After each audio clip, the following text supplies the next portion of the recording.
The grand courthouse of Los Angeles loomed large against the morning sky, its marble pillars standing as silent witnesses to the countless cases that had unfolded within its walls. Inside, the air was thick with the weight of bureaucracy, the echoes of shuffled papers and hushed conversations weaving together into the familiar symphony of justice in motion. The scent of aged wood and freshly brewed coffee mingled with the sterile chill of air conditioning, creating an environment both imposing and strangely monotonous. Judges, clerks, and attorneys moved with purpose, their faces etched with expressions of controlled urgency. Among them, unnoticed by most, was a man who had once been larger than life on the silver screen, but now walked these halls as just another citizen seeking fairness in a world where power often dictated the rules. Clint Eastwood, his iconic presence undiminished by age, strode purposefully through the courthouse corridors. Though the years had weathered his face and silvered his hair, there was an undeniable weight to his steps, a quiet authority that turned heads even without intention. He was dressed in a tailored, charcoal grey suit, simple yet refined, exuding an air of confidence that required no embellishment. His gait was steady, unhurried, as if time itself bowed to his pace rather than the other way around. Yet, there was a storm simmering beneath his composed exterior, a tension that only those who truly knew him could recognize. This was not a day he had planned for, nor a battle he had sought out. It was a fight that had come to his doorstep, uninvited yet unavoidable. The land he had owned for decades, a sprawling estate on the outskirts of Carmel, had suddenly become the target of corporate interest. A faceless development conglomerate had maneuvered its way through legal loopholes, twisting ordinances and exploiting political ties to claim that Eastwood's property had been acquired under outdated zoning laws, rendering parts of it open for government seizure. It was a classic case of power trying to steamroll the individual, and Clint, despite his preference for solitude and a quiet life, was not a man who took kindly to being pushed. As he approached the courtroom, his lawyer, a seasoned litigator named Victor Langley, walked beside him, speaking in low, measured tones. Langley was sharp, pragmatic, and unflappable, a man who had built his reputation dismantling corporate overreach with meticulous precision. "Judge Griffin is presiding," Langley murmured, glancing at his notes. "He's got a history of ruling in favor of big developers. Used to be a corporate lawyer himself. He's going to be difficult." Clint gave a slow nod, absorbing the information. He had encountered men like Griffin before, self-assured, entrenched in their own power, believing themselves untouchable behind their gavel and robes. The kind of man who believed the law was a tool, not a principle. It didn't faze him. If anything, it made him more resolute. The heavy wooden doors to the courtroom creaked open, revealing the chamber within. Rows of polished pews stretched out in neat alignment, the raised bench of the judge looming over all like a throne. The prosecution's table was already occupied by a cadre of corporate attorneys, their suits crisp, their eyes sharp with the gleam of unchecked confidence. A few exchanged glances, recognizing Eastwood as he entered, though their expressions betrayed no concern. To them, he was just another celebrity trying to play legal hardball, another high-profile name who would inevitably bow to the system. At the far end of the room, presiding over the court, was Judge Randall Griffin. He was a tall, broad-shouldered man in his late 50s, with slicked-back silver hair and a meticulously trimmed beard. His black robes were pristine, his polished demeanor exuding the controlled arrogance of a man who believed himself unshakable. Griffin had built his career on two things: an unwavering commitment to efficiency and an undisguised disdain for theatrics. He did not care for grandstanding, and he certainly did not care for Hollywood figures who thought they could waltz into his courtroom expecting special treatment. As Eastwood settled into his seat, Griffin leaned back in his chair, a smirk tugging at the corner of his lips. The room had not yet been called to order, but the judge was already speaking, his voice carrying the unmistakable tone of condescension. Well, well, if it isn't Mr. Hollywood himself. I have to say, I wasn't expecting a film premiere today. The comment drew a few chuckles from the corporate side of the room. Griffin's eyes gleamed with amusement as he continued, "Tell me, Mr. Eastwood, are we going to have a serious legal discussion here, or should I expect a dramatic monologue about justice and the American way?"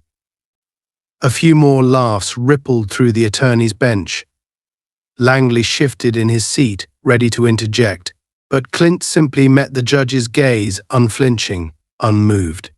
He did not react, did not smile, did not bristle. He simply let the silence stretch, heavy and unwavering. Griffin's smirk faltered just slightly, as if he had expected a different response. Eastwood finally spoke, his voice low, even, and deliberate. "I didn't come here to entertain you, Judge," he said. "I came here to see if you remember what the law is for." The laughter died instantly. A stillness settled over the courtroom, a subtle shift in atmosphere that made even the most confident corporate lawyers pause. Something about the way he said it, the measured weight in his tone, suggested that this was no ordinary case. This was not a man who played by their rules, nor one who would be easily dismissed. Judge Griffin recovered quickly, straightening in his seat. He gave a thin-lipped smile, waving a dismissive hand. "Let's proceed," then he said, though his voice was just a fraction tighter than before. "But let's be clear, Mr. Eastwood, I run this courtroom, not you." Clint gave no response. He simply leaned back, fingers steepled together, his gaze steady. The game had begun. The courtroom settled into a tense silence as Judge Randall Griffin adjusted his glasses, flipping through the case file with an air of casual disinterest. His fingers tapped against the polished surface of his bench, a rhythmic, almost impatient sound that carried through the room. He exhaled sharply, making a show of flipping the last page with a flick of his wrist before snapping the folder shut.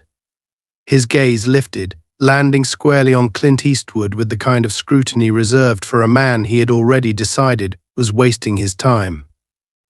"All right, let's cut to the chase," Griffin said, his voice clipped, authoritative. "Mr. Eastwood, I assume you're here to challenge the claim made against your property." Clint sat motionless, his weathered hands folded together, a quiet but undeniable presence. His attorney, Victor Langley, cleared his throat and nodded. "That's correct, Your Honor. The development company has falsely asserted eminent domain over private land that Mr. Eastwood has legally owned for decades." Griffin smirked. "Falsely asserted? Now that's an interesting phrase, Counselor. The law on eminent domain is clear. If a property is deemed necessary for public use or economic development, the government has the right to claim it so long as just compensation is provided." He leaned back in his chair, his eyes narrowing slightly. "Are you suggesting that the city's decision to approve this project is fraudulent?" Langley opened his mouth, but Clint spoke first. His voice, calm and even, cut through the courtroom like a blade. "I'm saying this isn't about public use or economic development, Judge. This is about power and greed." A murmur rippled through the gallery. The corporate attorneys sitting across the aisle exchanged glances, some smirking, others remaining impassive. Judge Griffin let out a small chuckle, shaking his head as if amused. "Mr. Eastwood, I'd advise you to keep your personal grievances separate from legal arguments. I don't deal in conspiracy theories, I deal in facts." Clint tilted his head slightly. "Then you should have no problem looking at the facts we've provided." Langley slid a thick binder onto the table before them, pushing it forward with deliberate precision. It landed with a dull thud, the sheer weight of it making an undeniable statement. Griffin barely spared it a glance before waving a dismissive hand at the bailiff. Hand that over, he muttered. The bailiff took the binder, carrying it up to the judge, who took his time flipping through the contents. His expression remained neutral, but a trained observer, someone like Clint, could see the subtle shift in his demeanor. The slight tightening of his jaw. The way his eyes lingered too long on a particular page before he turned it, his fingers suddenly less casual in their movements. The evidence was damning. Paper trails linking the development company to members of the city council, backdoor deals brokered under the guise of infrastructure improvements, shell companies funneling money into offshore accounts. But most importantly, documents that directly tied Judge Griffin himself to a lucrative financial interest in the success of the project. The silence in the room thickened as Griffin's smirk faded. He snapped the binder shut with unnecessary force, his expression darkening. "I failed to see anything relevant to this case in these documents," he said, his voice clipped, forced. "This is a straightforward property dispute. If you're trying to imply some sort of impropriety on behalf of the court—" "No implication," Clint interrupted smoothly. "Just truth." A slow, deliberate pause followed his words. Griffin's fingers curled slightly, his knuckles whitening. His gaze, once dripping with amusement, now hardened into something colder. "You're walking a dangerous line, Mr. Eastwood." Clint leaned forward, his steel grey eyes locking onto Griffin's. "And you've already crossed it." A few gasps escaped from the gallery. Even the corporate lawyers, so accustomed to bending the law in their favor, seemed to shift in their seats. The tension in the room was no longer just palpable, it was suffocating. The air felt thick with the weight of something irreversible, something that could no longer be ignored. Griffin forced a chuckle, but it didn't reach his eyes. "This is a courtroom, not a western, Mr. Eastwood. You don't get to play sheriff here." Clint didn't blink. "And you don't get to sell justice to the highest bidder." The judge's lips pressed into a thin line. His right hand twitched, as if resisting the urge to slam his gavel down, just to reassert dominance over a situation rapidly slipping through his fingers. He inhaled deeply, pushing his chair back slightly before leaning forward once more. His voice, when he spoke, was dangerously low. "This is my courtroom. I decide what's relevant and what isn't." Langley opened his mouth to object, but Clint placed a hand on his arm, stopping him. There was no need for legal jargon now. This wasn't just a legal battle anymore. This was a war of control, of willpower. And Clint Eastwood had spent a lifetime mastering both. Judge Griffin turned his attention back to the prosecution. "The city has determined that the proposed development will bring in millions of dollars in tax revenue, create hundreds of jobs, and improve public infrastructure. That is, by definition, public benefit. As such, the claim over the land is valid." His tone grew sharper, more authoritative, as though trying to regain lost ground. "The defendant's attempts to paint this as some grand corruption scheme are baseless.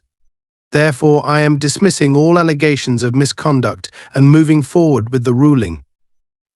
Langley immediately shot up from his chair. "Your Honor, that's a blatant..." Bang.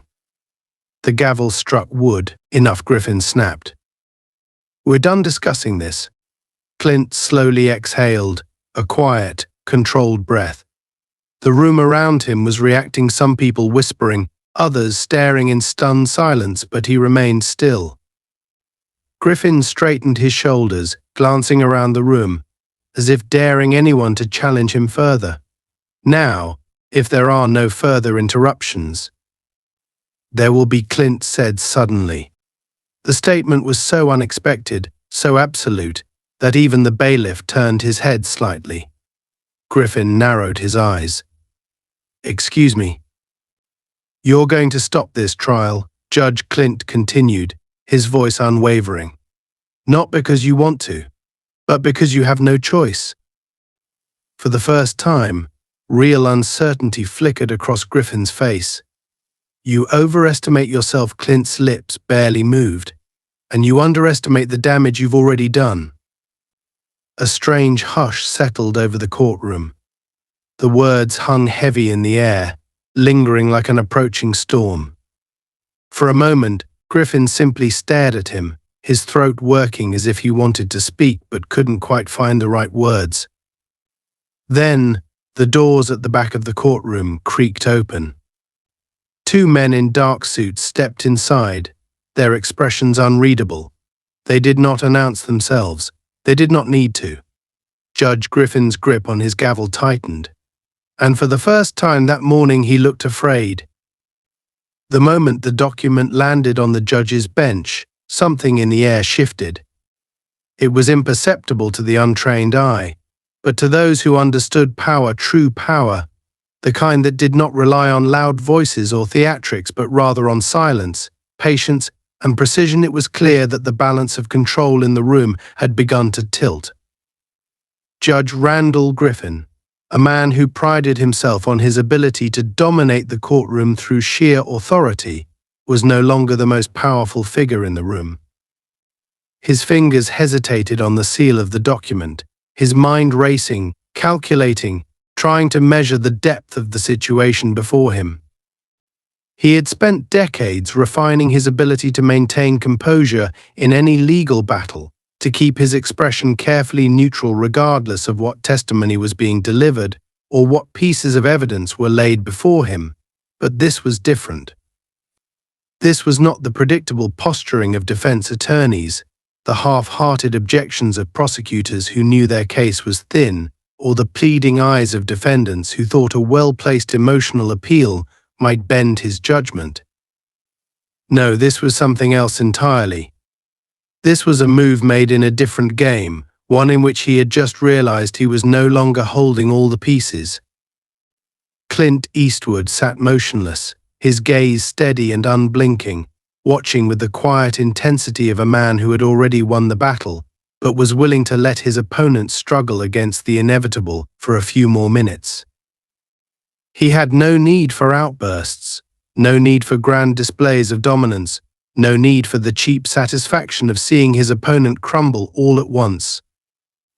Instead, he let Griffin feel it slowly, let the weight of his own actions sink in inch by inch, let him watch the pieces of his empire begin to come undone. The judge cleared his throat, the sound unnaturally loud in the otherwise silent courtroom, his fingers finally breaking their hesitation as he peeled back the top fold of the document and lowered his gaze to the printed text beneath the seal. His eyes moved rapidly over the words, absorbing them, processing them, rejecting them, then reading them again. His pulse, steady and controlled mere moments ago, had begun to accelerate, though his outward expression barely shifted. The men in dark suits standing before him did not move, did not speak, did not so much as glance toward each other.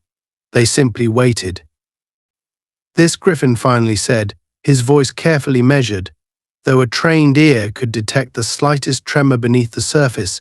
This is highly irregular. He cleared his throat again, buying himself a moment, then lifted his gaze from the paper to the men who had delivered it. I don't know who authorized this, but you are severely overstepping the bounds of your jurisdiction. My courtroom operates under state law, and unless I receive explicit confirmation from the appropriate channels that this directive carries federal weight, I will not be entertaining whatever this political maneuvering is attempting to accomplish. No one responded. Gear. Griffin exhaled slowly, trying to steady himself. The silence pressed against him harder than any argument, more suffocating than any piece of damning evidence ever placed before him. He turned his attention back to the document, forcing himself to read it again, looking for any loophole, any ambiguity, anything he could exploit to reverse the direction of what was happening before it fully unfolded. But there was nothing. The words were airtight, the implications undeniable. For the first time in his career, he was cornered. He could feel it now, the invisible walls closing in, the certainty of consequence creeping toward him, the understanding that this was not just a hearing, not just another case, not just another carefully orchestrated performance where the outcome had already been determined before the first word was spoken. No, this was something he had not accounted for, something he had not foreseen, and that made it infinitely more dangerous. His grip on the gavel tightened. His authority was slipping, and he knew it. But he also knew something else: there was always a way out. Always. "I will not be intimidated in my own courtroom," he said, this time with more force, his voice rising just enough to remind himself that he was still in control. He turned his gaze toward Eastwood, seeking a reaction, something to confirm whether the actor turned defendant understood just how delicate the balance of power was at this moment. But Clint gave him nothing. No smirk, no arrogance, no triumphant gleam in his eye. Just patience. Just the kind of patience that belonged to men who had seen too much, lived through too much, survived too much to waste time playing by the same rules as everyone else. And then the doors at the back of the courtroom opened. Not quickly. Not forcefully. Deliberately. Another figure entered, his presence immediately sending another ripple through the tension in the room. He was not dressed in a government-issued suit, nor in the crisp uniform of law enforcement, nor in the polished attire of a corporate attorney. His suit was darker, more refined, more subtle, the kind worn by men who did not need to announce their authority for it to be recognized. He walked with an air of certainty, not arrogance, but assurance, the kind that came from knowing things others did not. And Griffin recognized him. That alone was enough to confirm what everyone in the room was beginning to suspect, but had not yet dared to say aloud. The judge's lips parted, but no words came. He inhaled, steadied himself, then spoke. "You don't belong in this courtroom." The man in the dark suit did not slow his stride, did not react to the statement as an insult or a challenge. He simply reached the front of the room, took his place beside the federal agents, and let the silence settle once more. "Randall," he said, addressing the judge not by title, but by name, a quiet and deliberate choice. Griffin's grip on the gavel tightened further. His eyes flickered between the document before him, the agents to his left, the man now standing before him, and Clint Eastwood, who had not moved once since the moment this entire sequence had begun. "There's no need for this to escalate any further," the man in the dark suit continued, his voice calm, devoid of emotion. Griffin exhaled sharply through his nose, his mind racing, calculating, desperate to regain the upper hand. "I will not allow this hearing to be derailed by baseless accusations and procedural interference. I don't care what authority you claim to have, but in my courtroom." "That's the problem," Clint finally interrupted, his voice cutting through the judge's words like a quiet thunderclap. "It's not your courtroom anymore." Griffin snapped his gaze toward him, his fury now barely contained beneath the surface. "You think you can walk in here, throw around some theatrics, and take control of my bench?" Clint leaned forward just slightly, finally moving for the first time since all of this had begun. "No," he said, his voice as steady as ever. "I didn't take control." He let the words linger, let the judge absorb them, let the moment stretch until the silence itself became suffocating. "You gave it away," and then the final blow landed. The man in the dark suit reached into his inner pocket, pulled out his own document thicker than the first, bound with a different kind of insignia, and set it down beside the judge's gavel. Griffin's entire body tensed, his jaw locked, and finally his hands began to tremble. The courtroom, once a stage where Judge Randall Griffin reigned with unchallenged authority, had become something entirely different, a pressure chamber in which the air grew heavier with every second he hesitated. The document before him was no longer just a piece of paper, it was the undeniable reality that his control was slipping through his fingers, his influence eroding with each breath he took. He could feel the weight of it in his hands, the faint tremor of his fingers betraying the mask of confidence he had so carefully constructed over the years. His entire career had been built on maintaining an iron grip over his courtroom, over the attorneys who argued before him, over the fates of those who stood trial. But today the grip had been pried open by something far colder, far more calculated, and far beyond his immediate control. The presence of the two federal agents, standing silently at the front of the room, served as an undeniable reminder that the game had changed. No longer was this a simple land dispute. No longer was this a case he could manipulate with a few well-placed objections and a carefully worded ruling. This was something bigger, something he had never anticipated, and though his instincts screamed at him to regain control, to reassert dominance, he knew with a sickening certainty that the power he had wielded so effortlessly for years had finally been turned against him. His mind raced, flipping through potential escape routes, legal maneuvers, procedural roadblocks, anything that could stall what he now understood was an inevitable collapse. He had seen this kind of scenario before, though never from the receiving end.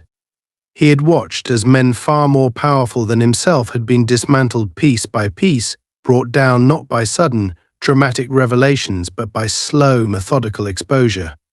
He knew how this worked. First came the insinuations, then the documents, then the reinforcement from authorities who spoke in measured tones but carried the full weight of the law in their pockets. And now, standing before him, was the final element, the presence of a man who was not bound by the usual bureaucratic restraints, a man who had no need for the theatrics of a legal battle, because the real war had already been fought and won behind closed doors. Griffin clenched his jaw as he looked at the man in the dark suit, the one who had entered the room without introduction, without hesitation, yet with the unmistakable presence of someone who belonged here in a way that Griffin no longer did. The silence between them stretched unbearably, the eyes of the courtroom locked onto the judge, waiting to see how he would respond, how he would attempt to salvage his position. But deep down, Griffin knew there was no salvaging this. There was no clever quip that would undo the damage, no sudden outburst that would intimidate the federal agents into submission. The process had already begun, and he was nothing more than an unwilling participant in his own downfall. Clint Eastwood had not moved from his seat, his expression unreadable, his posture exuding the quiet patience of a man who had lived long enough to understand that true power did not come from volume, but from control. He had not needed to raise his voice, had not needed to argue, had not needed to demand anything, because everything was already in motion. Griffin hated it the way Eastwood sat there, unwavering, unaffected, as if he had known from the very beginning exactly how this would play out. Perhaps he had. Perhaps he had been waiting for this moment longer than Griffin realized. Perhaps, for all his careful planning, for all his years of maneuvering behind the scenes to secure his own interests, the judge had never truly been in control of this case. The thought made his stomach turn. He inhaled deeply through his nose, steadying himself, forcing his voice into the same firm cadence he had used for decades. "This proceeding," he said, his words carefully measured, "is still under my jurisdiction. I have not received any formal notification that would justify." The man in the dark suit reached into his pocket and placed another document on the bench, this one thicker than the first, bound with a government insignia that Griffin recognized immediately. It was not a request. It was not a recommendation. It was an order. A direct, federal mandate that stripped him of the very jurisdiction he had just claimed to possess. The sound of the paper hitting the desk was soft, but in the suffocating quiet of the courtroom, it might as well have been a gunshot. Griffin's breath hitched. His fingers twitched against the gavel. He stared at the document, as though it were a living thing, as though touching it would confirm what he already knew to be true, that he was no longer the judge in this courtroom, that his word no longer carried the weight it once had, that his authority had been not just challenged but entirely revoked. The realization settled in his bones like ice. "There is no need to continue this charade," the man in the suit said, his voice even, without inflection, without the need for intimidation. "You are no longer in a position to make legal determinations on this case." The words hit Griffin harder than any outburst could have. The attorneys in the room were silent, some shifting in their seats, others holding their breath, watching as the man they had once considered untouchable struggled to process the fact that his power had just been stripped from him in a matter of minutes. The federal agents did not move. They did not need to. Griffin's grip on the gavel remained tight, his knuckles whitening as his mind desperately sought a way to push back. He wanted to argue, wanted to lash out, wanted to demand that this be overturned, delayed, reconsidered. But even as his instincts screamed for retaliation, his logic told him the truth: there was no escaping this.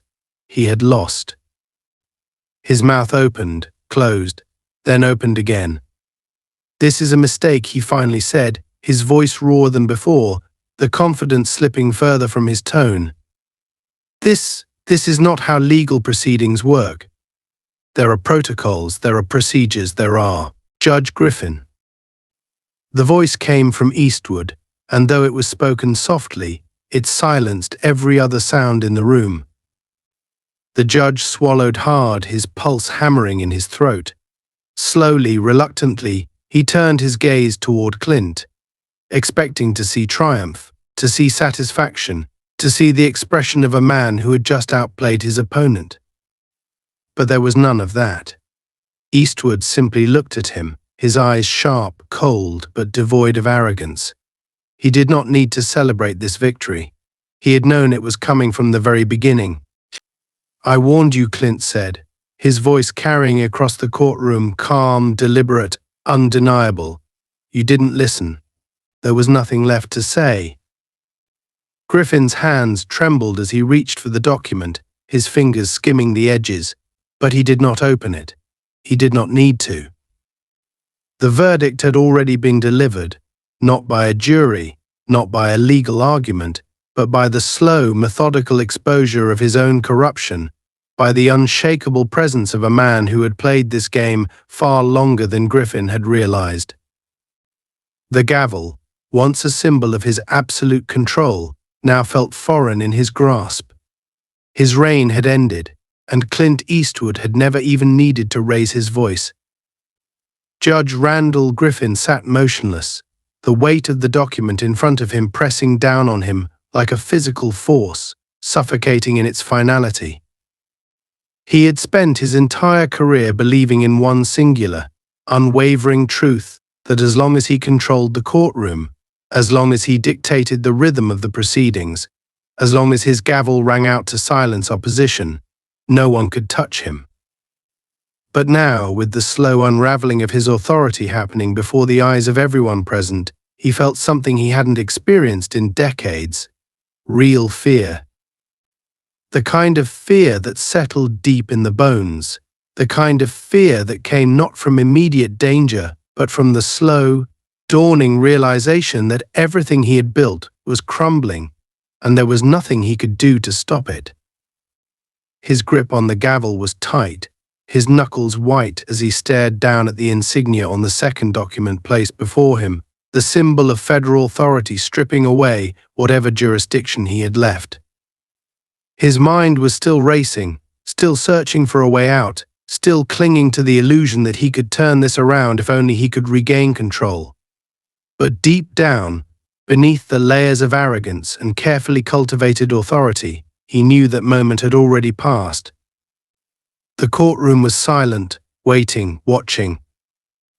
The attorneys who had once sat so comfortably at the prosecution's table, confident in their victory, now shifted uneasily in their seats, glancing at one another, at the federal agents, at the man who had walked in without introduction yet commanded more respect in a single moment than Griffin had managed in his entire tenure as a judge.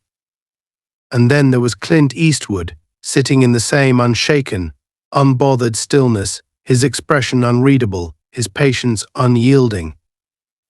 He had not spoken since his last words had cut through the courtroom like a scalpel, had not moved except to watch, to observe, to let the scene unfold exactly as he had known it would. Griffin's mouth was dry, his throat tight, but he forced his voice into the same authoritative tone he had always used, even as it threatened to crack under the strain. "This is a direct violation of judicial independence," he said, his words slow, deliberate, desperate to reclaim the high ground. "You have no right to interfere in an ongoing case." The man in the dark suit, the one who had placed the final document on his desk, simply raised an eyebrow, waiting. He said nothing, did nothing, but in that moment, Griffin felt more cornered than he ever had before. The courtroom was no longer his domain, no longer a place where he dictated the rules. The realization came with a slow, creeping horror. "You can choose to comply," the man finally said, his voice calm, steady, devoid of emotion, "or you can escalate this further." The meaning behind the words was clear. Griffin could fight, but the fight would only make things worse. He felt his pulse hammering in his ears, a sharp, rhythmic pounding that drowned out every other sound in the room. His hands clenched into fists against the desk as his mind ran through the possible consequences. If he resisted, he could claim judicial overreach, could argue that this interference was unconstitutional, but he knew how that would end. A challenge like that would only shine a brighter spotlight on the case, would pull every thread that he had so carefully woven into his network of influence, would invite scrutiny that he could not afford. There was no way out. The realization made him sick. His eyes flickered to Clint Eastwood again, searching for something, anything that might give him a foothold, some indication that the man before him was bluffing, that this was a last-ditch effort to push him into submission. But all he saw was the steady, unwavering gaze of a man who had already won. And that was what made it worse. For the first time in his career, Griffin understood what it was like to be the one sitting in judgment, not as the man holding the gavel, but as the man who was waiting to hear his fate. The gavel felt foreign in his hand, a relic of authority that no longer belonged to him. He could feel the weight of every set of eyes in the room pressing down on him, waiting to see what he would do. His pride screamed at him to fight, to push back, to declare that this was still his courtroom, his case, his decision. But another voice, deeper, colder, more rational, whispered a truth he could not ignore. This was over. It had been over the moment Eastwood had walked into this courtroom, the moment those federal agents had stepped forward, the moment that final document had landed on his desk, like the closing chapter of a book he had never intended to write. "This is an unprecedented act of government interference," he muttered, more to himself than to anyone in the room. "I won't allow." The man in the suit leaned forward slightly, his presence somehow growing heavier without moving an inch. "You don't have to allow it." The words were like a punch to the gut, a reminder that his permission was no longer needed. Griffin's throat tightened. The gavel, the desk, the courtroom, all of it felt like a stage, a place where he had once been the director, but now he was just another actor waiting for his cue. And then, finally, he made his decision. Slowly, reluctantly, he set the gavel down, the wooden handle making a dull sound against the polished surface of his bench.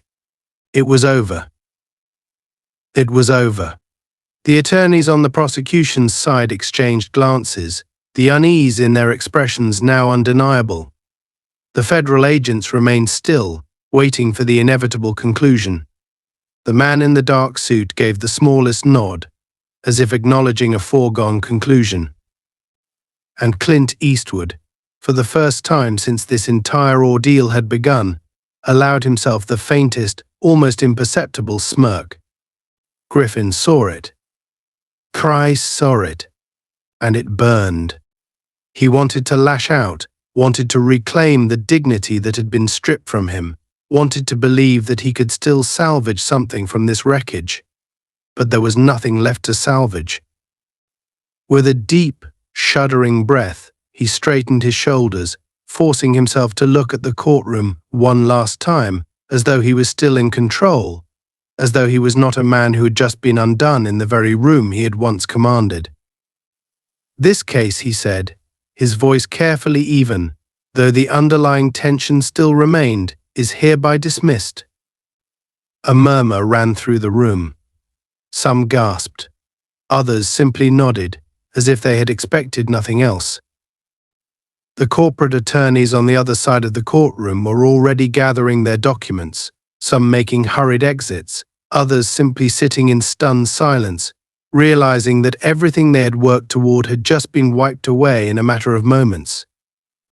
Griffin's hands, still trembling, clenched into fists against the desk before he forced them to still. He had lost. And Clint Eastwood had never even needed to say more than a few words. The man in the dark suit turned, gave a brief nod to the federal agents, and then, without another word, walked toward the exit, his job done. The agents followed. The case was no longer in the hands of the court. Griffin, left sitting at his bench, barely registered the sound of the doors closing behind them. His mind was still reeling, still trying to process how quickly everything had fallen apart, still grasping for an explanation that would make this loss seem anything less than total. But there was none. Clint Eastwood stood, buttoned his suit jacket, and turned toward the exit, moving with the same unhurried confidence he had entered with. As he passed the judge's bench, he didn't look at Griffin, didn't say a word, didn't gloat. But as he reached the door, he paused, just for a moment. And then, quietly, he spoke. "I told you this wasn't your courtroom anymore," and with that, he walked out, leaving behind nothing but silence. Judge Randall Griffin sat frozen at the bench, his fingers still resting on the gavel he no longer had the power to wield. His mind refused to process what had just happened, the shock settling deep in his chest like a weight he could not shake off. His breath came slow, measured, but the slight tremor in his fingers betrayed the carefully constructed image of composure he was desperately trying to maintain.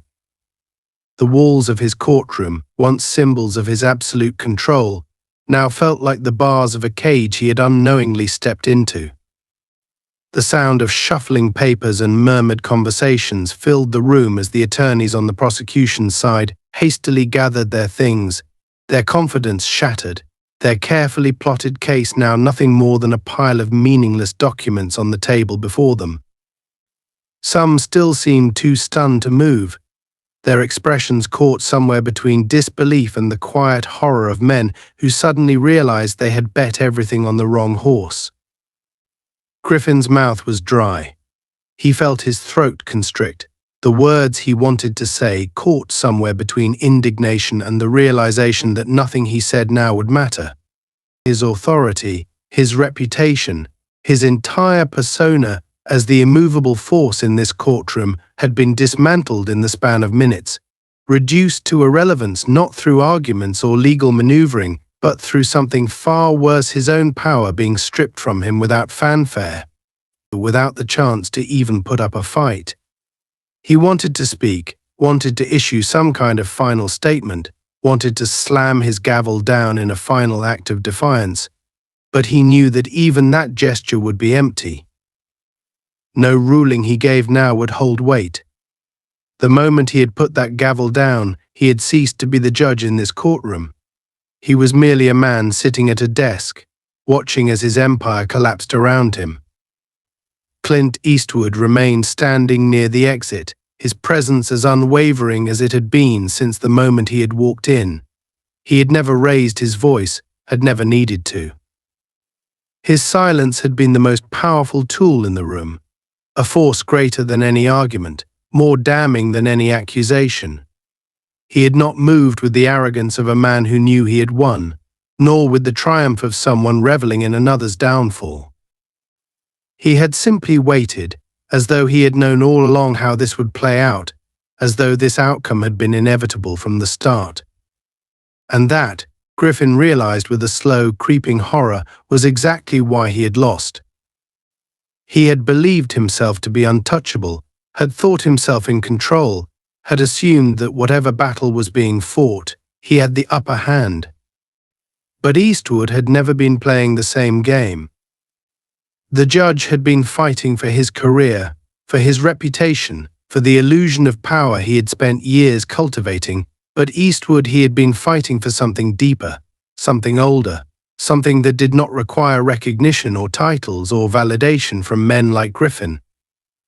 He had fought, knowing that the truth did not need to be shouted, that real power was not something granted by position, but something earned through patience, through resilience, through the quiet, unshakable knowledge of who you were. And that was something Griffin would never understand.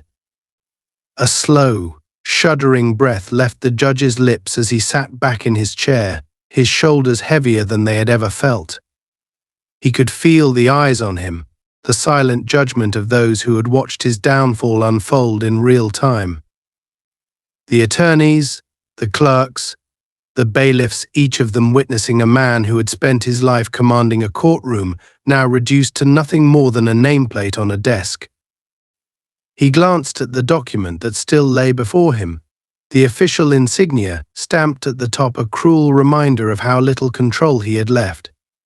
His fingers curled slightly, the urge to tear it in half flashing through his mind, but he didn't move. It wouldn't matter. The decision had already been made, the judgment already passed, and for the first time in his career, it had not been his to give. The courtroom doors creaked open, and the two federal agents who had been standing by the entrance stepped forward, their movements calm, methodical, as though everything happening now had already been decided long before this trial had even begun. They did not rush, did not need to. There was no need for dramatics, no need for force. They knew, just as Griffin knew, that resistance was pointless. The judge inhaled sharply through his nose, his pulse pounding in his ears as he watched them approach. This was it. The final moment.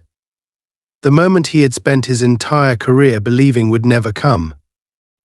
"I assume you're aware of what happens next," one of the agents said, his voice devoid of mockery, of judgment.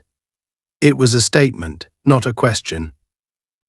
Griffin's jaw clenched, the last remnants of pride warring with the inevitable. He wanted to fight, to argue, to demand explanations, but what would be the point? They were not here to debate. They were here to remove a man who no longer belonged in the seat he occupied. His reign had ended.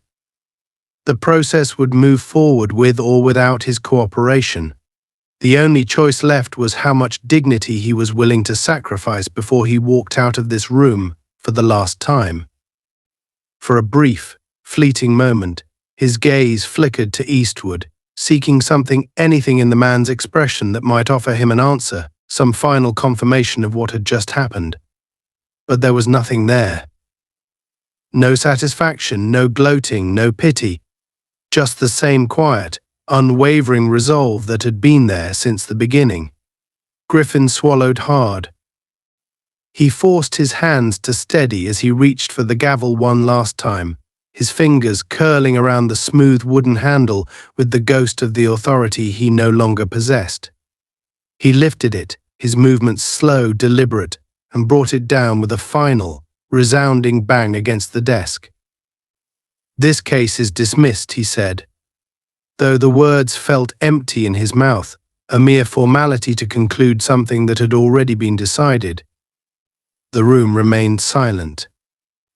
Then, slowly, the federal agents stepped forward, flanking either side of the judge's bench. Griffin straightened his shoulders, forcing himself to rise to his feet. His body felt heavier than it ever had, the weight of the moment pressing down on him with every movement. He took one last glance at the room around him, at the faces of those who had once deferred to him, who had once feared him, who had once followed his every command without question. Now, they simply watched, impassive, unmoved, waiting for the inevitable. He had spent years ensuring that he would be the one writing the final chapter of every case that passed through his courtroom, but now, he realized, he had never had control of his own story. This ending had been written long before today.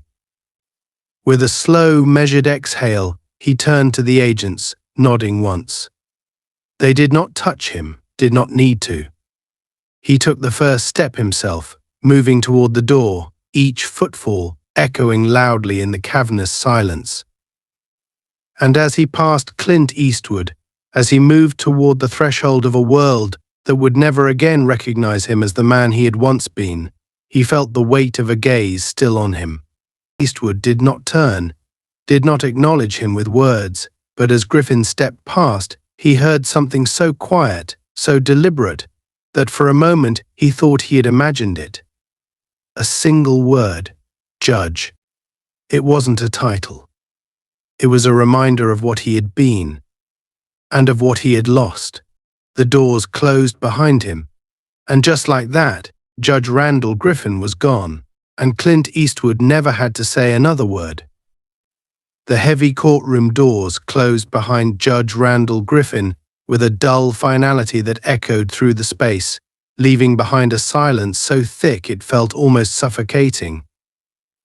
The once imposing figure, who had spent years ruling from his bench with unwavering authority, was now nothing more than a shadow retreating into irrelevance, his legacy dissolving with every step he took away from the courtroom he had once dominated.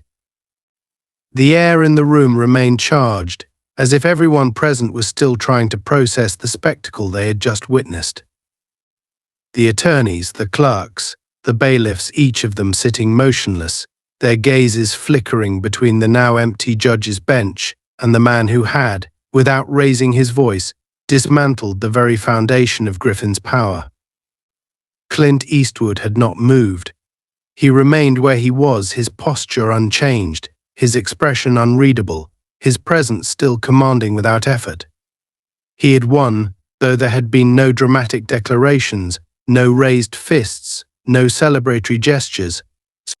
He had simply outlasted, outmaneuvered, and outwitted a man who had spent his entire career believing himself untouchable. The courtroom, which had once felt like Griffin's domain, now felt empty without him, like a stage after the lead actor had been removed mid-performance. Victor Langley, Eastwood's attorney, let out a slow breath as he adjusted his tie, still absorbing the gravity of what had just occurred. He had fought countless legal battles, had seen judges flip cases, had watched prosecutors collapse under the weight of damning evidence, but never in his career had he witnessed a judge brought to his knees in such a methodical and calculated way. He glanced at Clint, studying the quiet, unshaken expression on the older man's face, searching for some indication of satisfaction, some flicker of triumph, but there was none. There was only certainty, the calm of a man who had known from the beginning that there had only ever been one possible outcome. The federal agents who had stood by the door, silent observers until their presence was required, exchanged a glance before nodding toward each other. Their job was done. There was nothing more to oversee, nothing more to enforce. The case, in the legal sense, was over, but the ramifications of what had just happened would stretch far beyond this courtroom. Griffin's departure was not just an isolated incident, it was the first in a series of inevitable consequences that would ripple outward, pulling in everyone who had been complicit, everyone who had stood beside him, believing themselves safe under his protection. One by one, the prosecution attorneys began to leave, their movements quick but lacking their usual confidence. Some clutched their briefcases with unnecessary force, others avoided eye contact, as if acknowledging what had just happened would somehow make it more real. The legal representatives of the Development Corporation, men and women who had once sat tall with the certainty of victory, now walked with shoulders slightly hunched, their futures uncertain.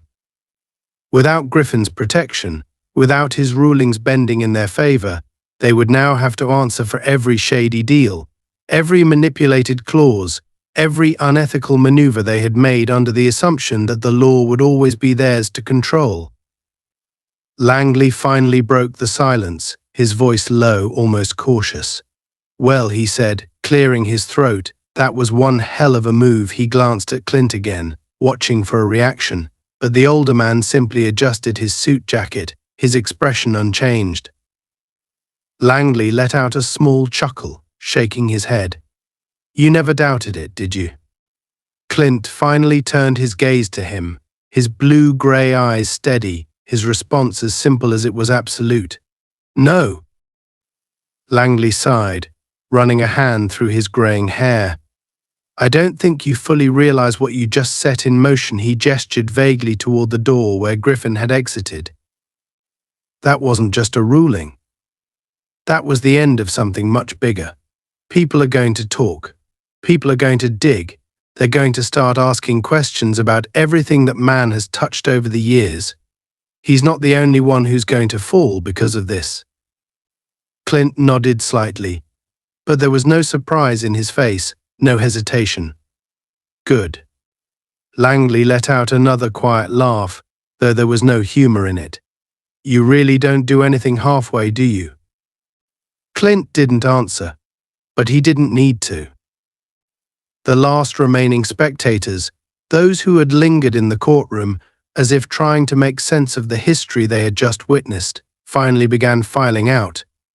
Some were still whispering, others simply watching Eastwood as they passed, their expressions a mixture of admiration and caution. It was one thing to hear stories about men who changed the course of things, about those who stood against the corruption of power and won, but it was another thing entirely to see it happen right in front of them. The final person to leave was one of the court bailiffs, a man who had worked under Griffin for years, who had once believed in the judge's absolute command. He hesitated at the exit, looking back one last time, his brow furrowed, as if trying to reconcile the man he had once served with the reality of what had just transpired. His gaze shifted to Clint, his expression unreadable. For a moment it seemed as though he might say something, but in the end he simply nodded a small, almost imperceptible acknowledgement before stepping through the door and disappearing from sight. And then, finally, Clint Eastwood was alone. The courtroom, once filled with tension, now stood in a strange, hollow silence. The wooden benches, the judge's bench, the jury box, every part of it felt unchanged and yet completely different, as if the walls themselves knew that something permanent had shifted here today. Clint slowly exhaled, his fingers briefly brushing against the polished surface of the defense table before he turned, his steps slow, deliberate, as he made his way toward the exit. He did not rush. There was no need. He had always believed that time revealed all things, and today had been no different. As he stepped through the door, the hallway outside was quiet, the usual courthouse bustle muted, as word of what had just transpired likely spread through the building like wildfire. Langley followed closely behind, stuffing his papers into his briefcase, still shaking his head, as if he couldn't quite believe how smoothly it had all played out. "So what now?" Langley asked, glancing over at Clint as they walked toward the exit. Clint didn't answer right away. His mind was not on the future, nor on the legal ramifications that would inevitably follow. He wasn't thinking about Griffin, or the men who had stood beside him, or the battles that would come next. Instead, he was thinking about something far simpler. The sky outside was clear, the California sun shining down in warm streaks of gold against the courthouse steps. A light breeze moved through the palm trees that lined the street, carrying with it the scent of asphalt and sea salt. It was the kind of day that reminded him why he had chosen to live where he did, why he had fought for the land he had called home for so many years. He stepped outside, letting the warmth settle against his skin, letting the world move at its own pace around him. Langley followed, still waiting for an answer, but Clint simply slid his hands into his pockets, glancing up at the sky for a long, quiet moment before finally speaking. "Now," he said, his voice calm, certain, "I go home." And with that, he walked down the courthouse steps, his silhouette framed against the bright blue sky, a man who had never needed permission to take back what was his.